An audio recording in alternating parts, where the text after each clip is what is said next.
Hello YouTubers, this is Cessnaace back again with another Mega LaserDisc ads video. Got my hair cut over the weekend, as I'm sure you've noticed. Went by yesterday and today out at the flea market on Saturday, and a few days earlier I had received a package from ABCLasers. So I've been adding a lot of LaserDiscs to my collection of late, although I'm not showing them all right now because there are a couple of franchises, I'll just put it that way, that I've been adding titles for, and I'm going to show them all at once. All of the ones from this franchise and all the ones from that franchise that I've added to my collection. These particular franchises I already have a lot of releases for, but I have a ton of releases out there at Yesterday and Today, or have had. Because I've been buying a lot of them, and it turns out I'm not the only one that have been buying a lot of LaserDiscs.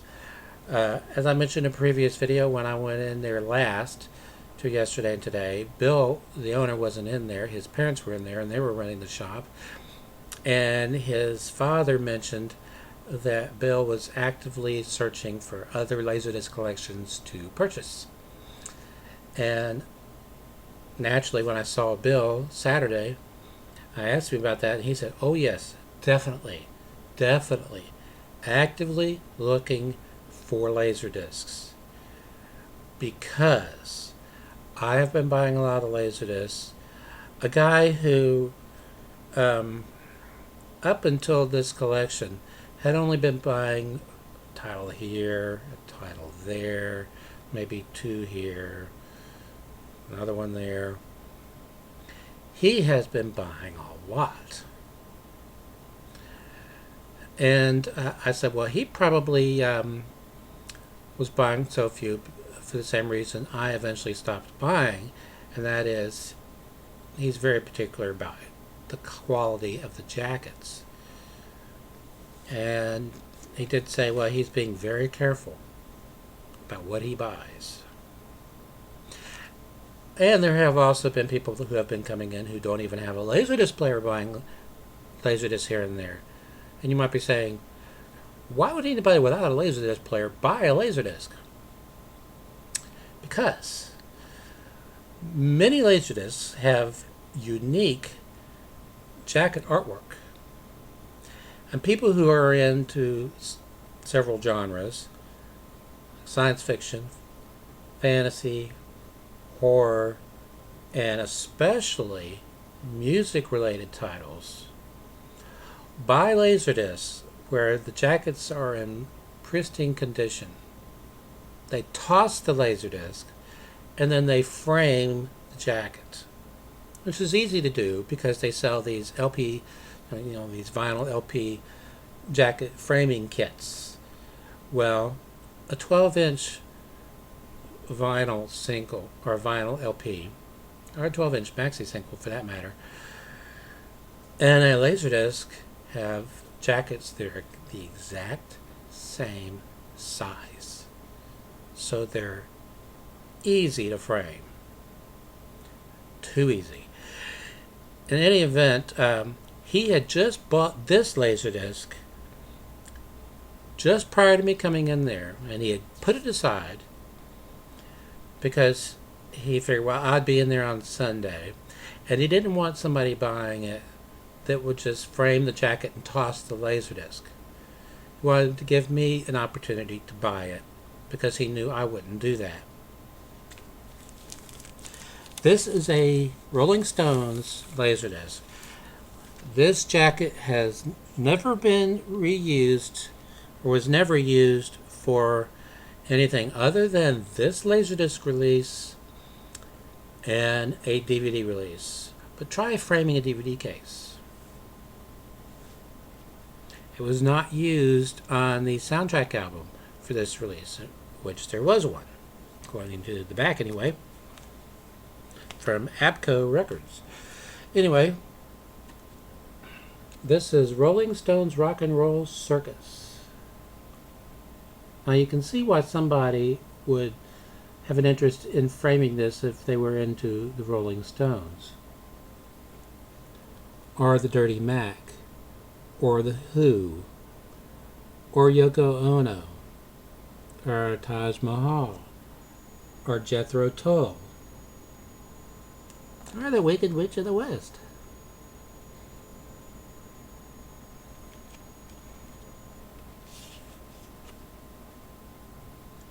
This LaserDisc release is from ABCO,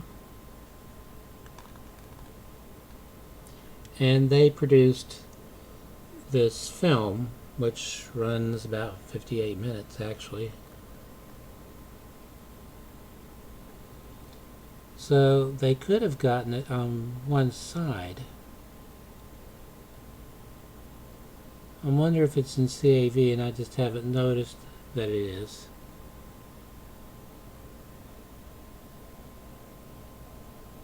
Track 1 mono, track 2 Dolby Digital, tracks 3 and 4 left and right.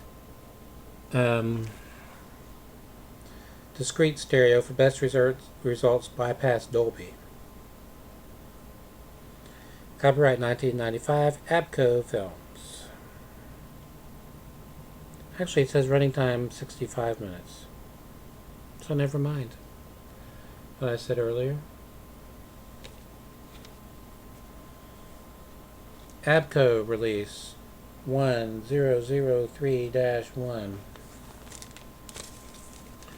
Now this next one, I had picked it out, even though I was fairly certain I already had it on LaserDisc, and I put it on my stack at the counter, and a guy came in, an older gentleman, meaning older than me, came in and he said, "How much?" And Bill said, "Well, you do know this is not a vinyl LP, right? This is a laser video disc. You need to have a LaserDisc player to play it." And he proceeded to take the disc out and to show the guy. He said, "I don't care about that. I just want the jacket." Well, as it turns out, I didn't already have this on LaserDisc. I have it on DVD. And I have it on VHS, but I don't have it on LaserDisc. This jacket is in really nice condition too. By the way, Bill said, "Well, you'll have to take it up with that gentleman over there because he's already picked it out." And I said, "It's not for, I don't want to sell it. I mean, I'm going to buy it." And he said, "Well, okay then." Memphis Belle. This was released, I believe, twice on LaserDisc in the US and was released in several other countries. I was kind of surprised to learn that it had been released on LaserDisc in Germany, but then 1941 was released on LaserDisc in Japan, so there you go.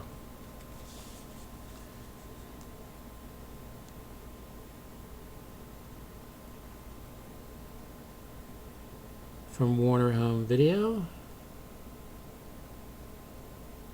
Matted widescreen. I've gone over that whole thing about what matted widescreen means in the past, so I won't go into it again.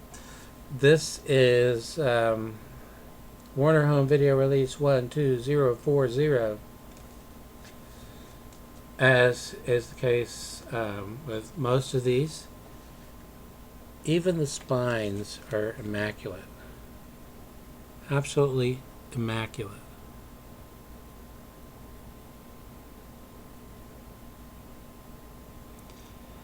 But as he's actively searching for other collections to buy, there'll be more awesome LaserDiscs coming. Although I haven't even scratched the surface of what he already had from this collection that he had bought.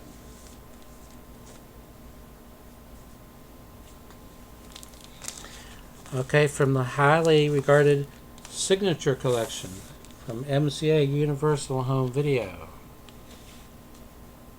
Field of Dreams.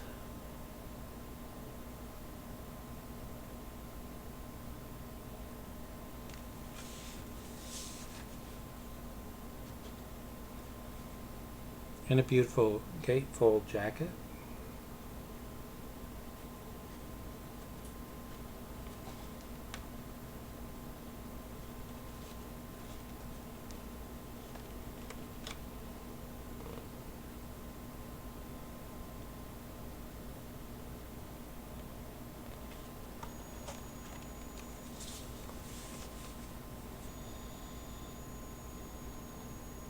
Now you would think that when DVD was launched that various home video companies would have just ported over the special features that had been part of their special LaserDisc releases and I just moved them over, dumped them onto a DVD.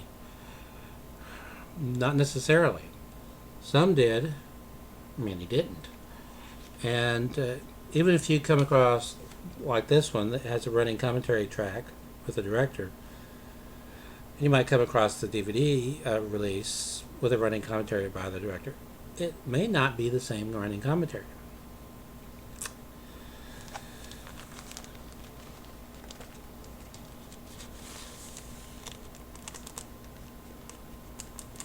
Another one of the cool reasons to collect LaserDiscs. Okay, I'm having trouble with this one cooperating, so I will deal with you later.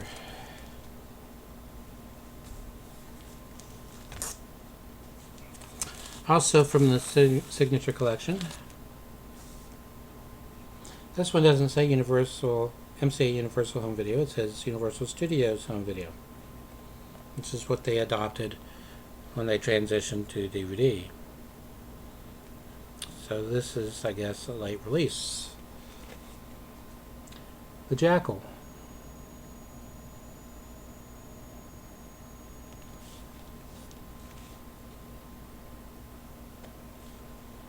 A gatefold jacket.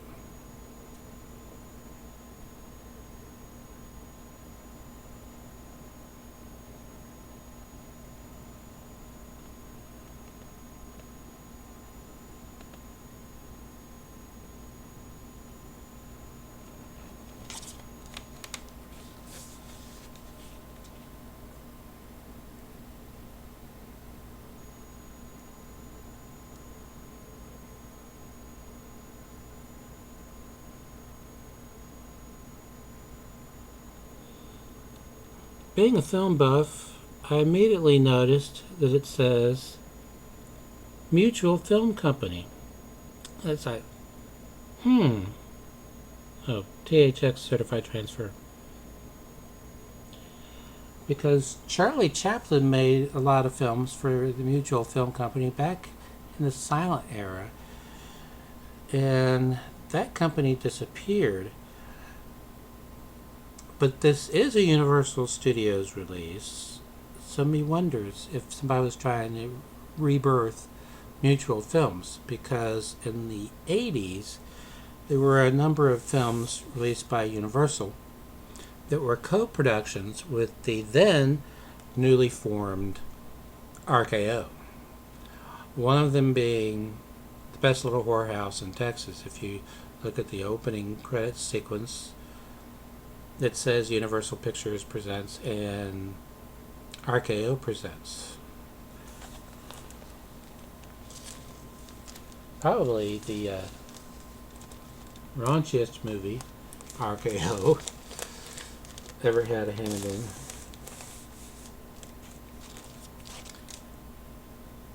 Universal Studios Home Video, release 43156. I have quite a lot of releases from Vestron Video with their trademark and quite unique border. They use that same border design on their CED releases. Can you tell? Paul Newman is in this film.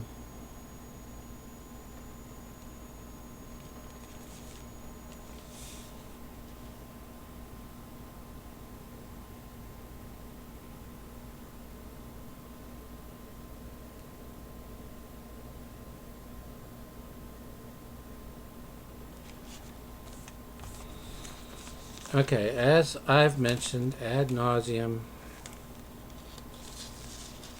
whenever I go and enter in an entry at the LaserDisc database into my collection, I double check the mint marks and everything.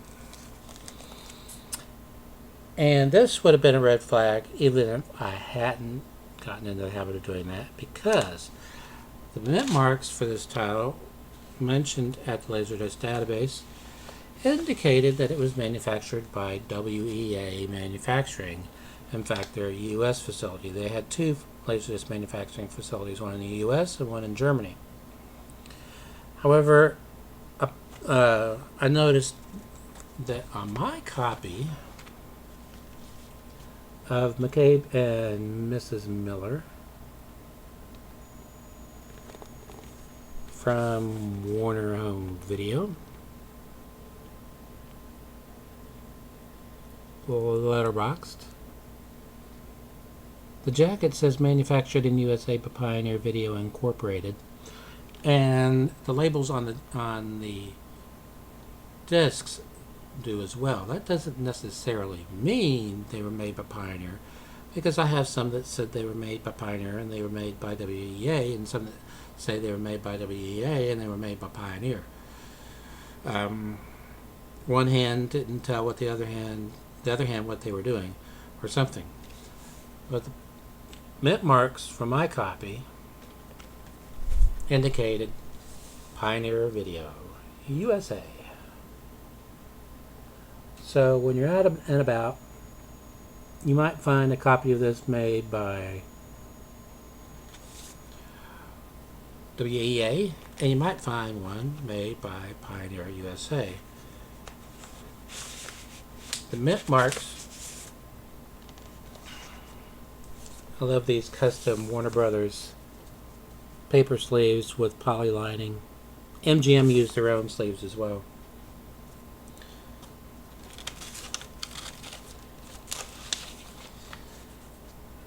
The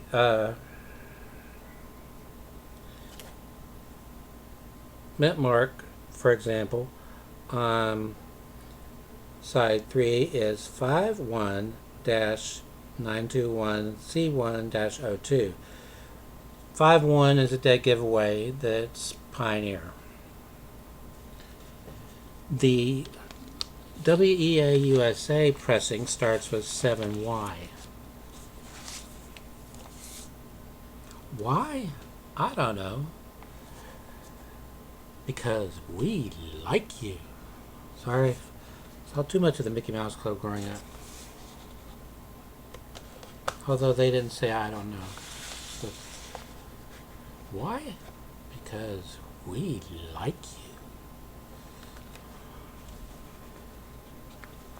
you. M-O-U-S-E.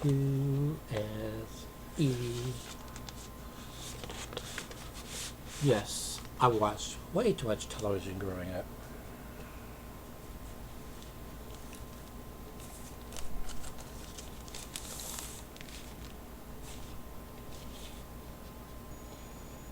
Two-minute warning.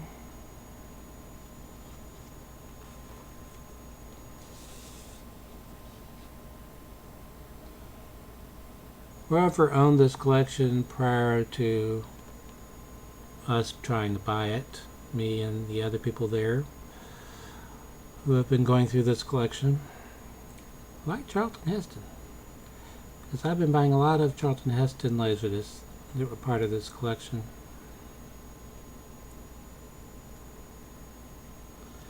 This is MCA Universal Home Video Release 40622.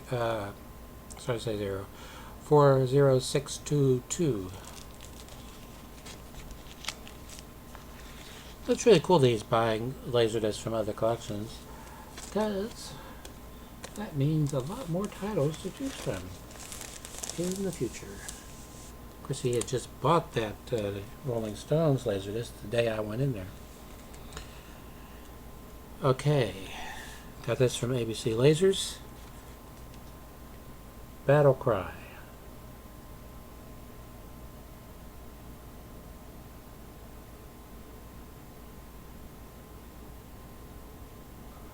Only paid a few dollars for this. Is in the usual excellent condition from ABC Lasers.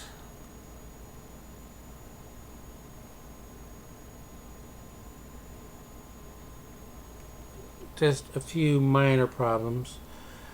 The But for what I paid for this, I'm not going to worry about it. Battlecry is presented in a letterbox widescreen format, preserving the scope aspect ratio of its original theatrical presentation. But it doesn't say what that ratio is. Some LaserDiscs do and some don't.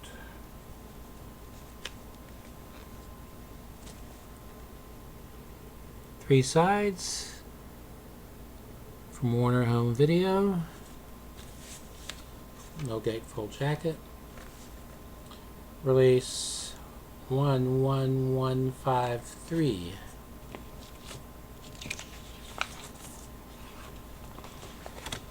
Usually if it's in these stiffer, thicker outer sleeves, I got it from ABCLasers, unless I went ahead and used the sleeve for something else. This is a title that was released on LaserDisc more than once, in the US more than once. Grease. I'm sure this is a title that somebody somewhere would want to frame.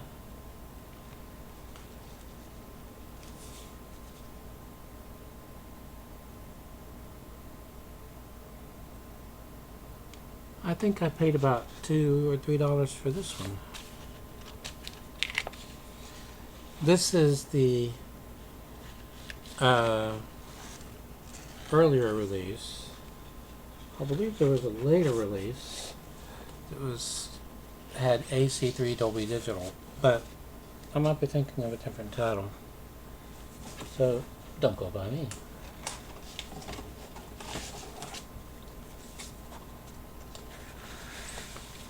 Something else I have a lot in my collection. Clint Eastwood movies. The Enforcer.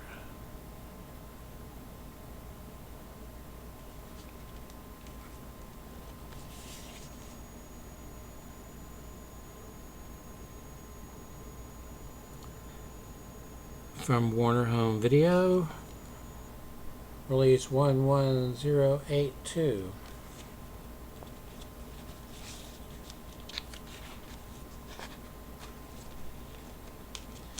I know it's been quite a while since I have gone by and picked up any VHS tapes. I will be doing that. It's just that I'm trying to get as many of these LaserDiscs as I can. But speaking of other formats, when I went to LaserDisc Database Center in my collection, I noticed a number of new titles added in the LaserDisc format. Over 51,000, I believe they are at now. And they even added over 20 VHD titles in the last 10 days. Which is totally cool and totally awesome.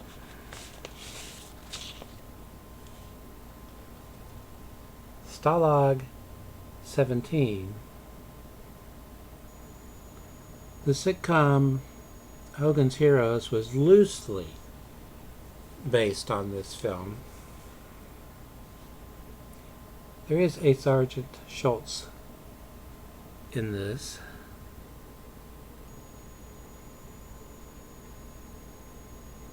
But this film is not played for laughs.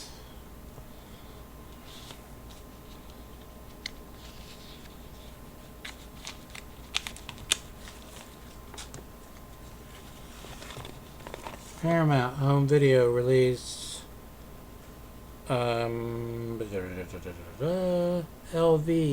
5816.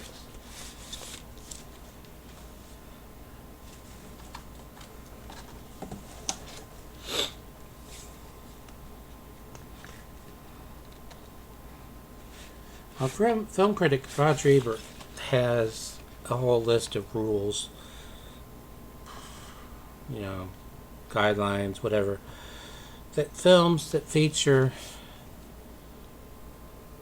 as part of the ad campaign pictures of the actors in them, just a whole list of pictures there or whatever, aren't good films.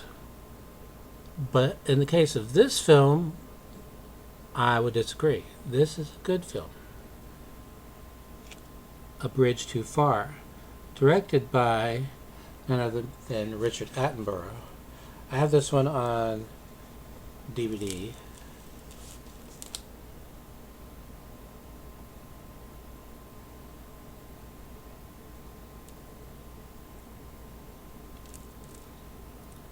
Try doing a panoramic shot like that on a DVD insert or something. It would have to be so small that you wouldn't be able to make out much.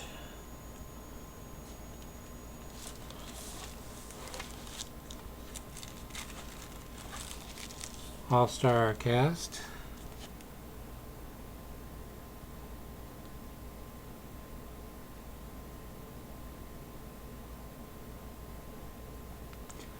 I love Hardy Kruger. First, I saw him in two American movies that were made fairly close together, within a few years of each other. One was the John Wayne film, directed by Howard Hawks, Hatari. And he played a very likable character in that by the name of Kurt Mueller. Well, I wouldn't be able to remember something like that, but I've seen that film so many times. I bought it on DVD because my wife loves that film. Long film, but like all of Howard Hawks' other long films, it doesn't seem long. In fact, when you get to the end of it, I wish this movie were longer. The other American film that I saw Hardy Kruger in from the 60s was the original version. I'm not going to show that right now. I'm going to show it later. Was the original version of Flight of the Phoenix with Jimmy Stewart and Richard Attenborough and Peter Finch and Ernest Borgnine and George Kennedy. All-star male cast. But amazingly riveting film. Don't know that you can say that about this film, though. Porky's.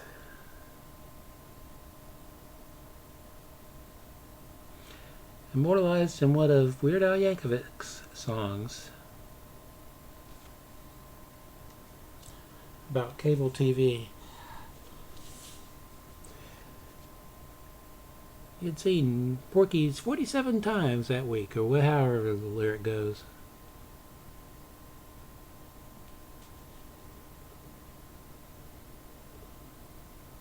One of the things I like about Fox Video / CBS Fox Video / 20th Century Fox Home Video releases are they're uniform. They have screenshots that run along the top, and then copious liner notes. Those that aren't in bold print discuss the plot of the film, and then highlighted are production tidbits. A little info on the production of the film. They are were fairly consistent with that for a long time. They would even put the catalog reference number in the same place. CBS Fox Video release 1149-80. Some of their re-releases have the suffix -85 instead of 80. Anyway.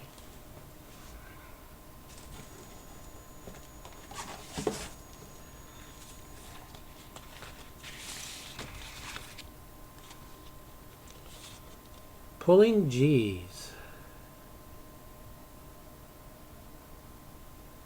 An immersion video experience. This is in CAV and it's published by Optical Data.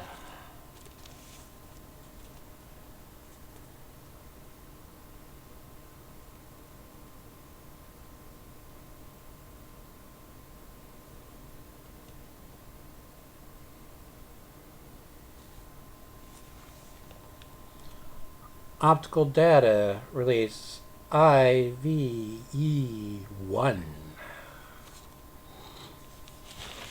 By the way, when I was at the LaserDisc database, I noticed that they had updated 2 titles in a series I didn't know existed. The History of Video Games, which was a series released in Japan in the early 90s.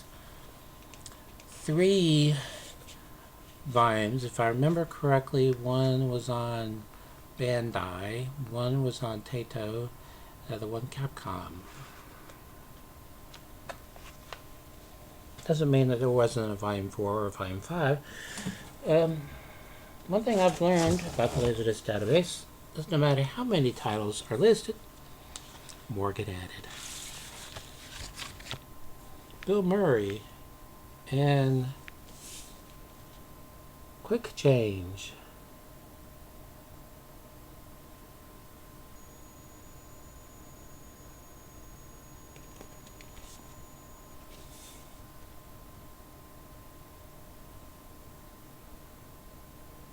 From Warner Home Video. Release 12004. And I have to get this next one in. I have to. It's a requirement. It's required by law, in fact. Whose law? I'm not going to say. This is amazing. And that I found it as complete as I did, which is complete, and for only $3. Special 40th anniversary box set edition of The Quiet Man.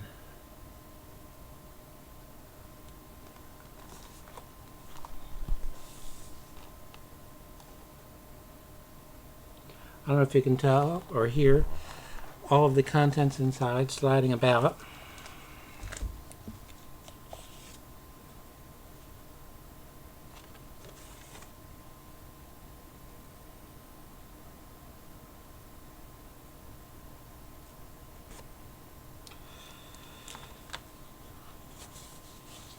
Okay. This is a reproduction of the exhibitor's campaign manual.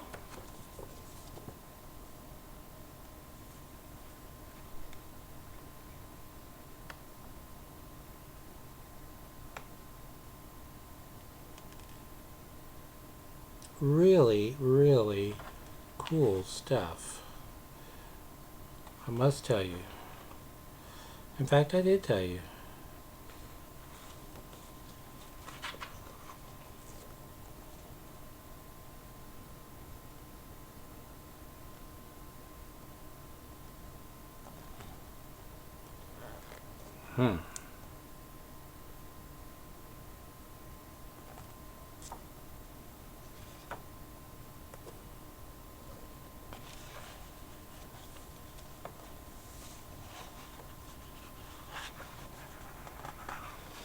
No. Anyway, there's that.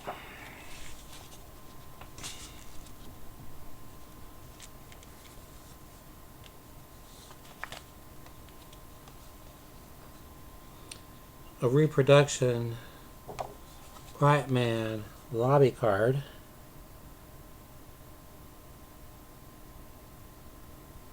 This was a labor of love for everyone concerned.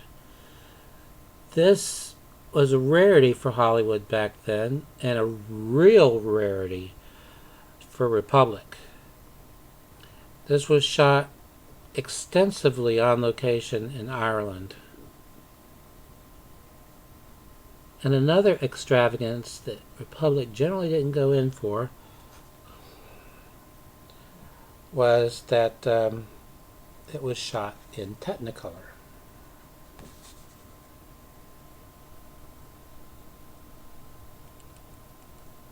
The three-strip process. On the rare occasions Republic shot anything in color, it was usually in the true color system, which they owned. But as film critic Leonard Maltin once stated, it was anything. The colors were anything but true. So that was another thing. Republic didn't want to pay the licensing fee and the pay for a consultant and everything from Technicolor when they own their own process, as bad as it was.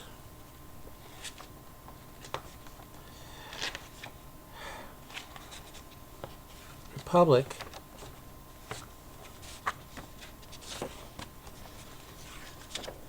poster. Republic didn't think this movie would make back its return, so they hedged their bets. First of all, they said it had to star John Wayne, which was no problem for John Ford, who had worked with Wayne many times before. But they also wanted him to make a quickie Western in black and white that had a budget so low it couldn't help but make money. It was a big hit and made a ton of money. They were expecting to take a loss on The Quiet Man, but The Quiet Man was a huge hit and made a lot of money and garnered probably more Academy Award nominations than I would imagine. I'll put that on upside down, I think. And I would imagine all the other pictures from Republic Pictures combined. Yeah, that's more like it.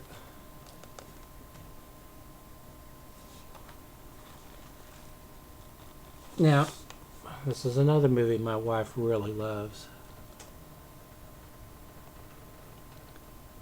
So we have it on VHS and we have it on DVD, and we already have as an introduction by film critic Leonard Maltin, but I'm not saying if that's the case here. I haven't watched this yet. More to come. In fact, an entire box to come. And you know we'll be picking up more LaserDiscs as time goes by. Sorry. I didn't flash to the song necessarily. I flashed to the British television series that was based on the song, or that used the song, as time goes by. Okay, until next time, more rambling. Stay awesome.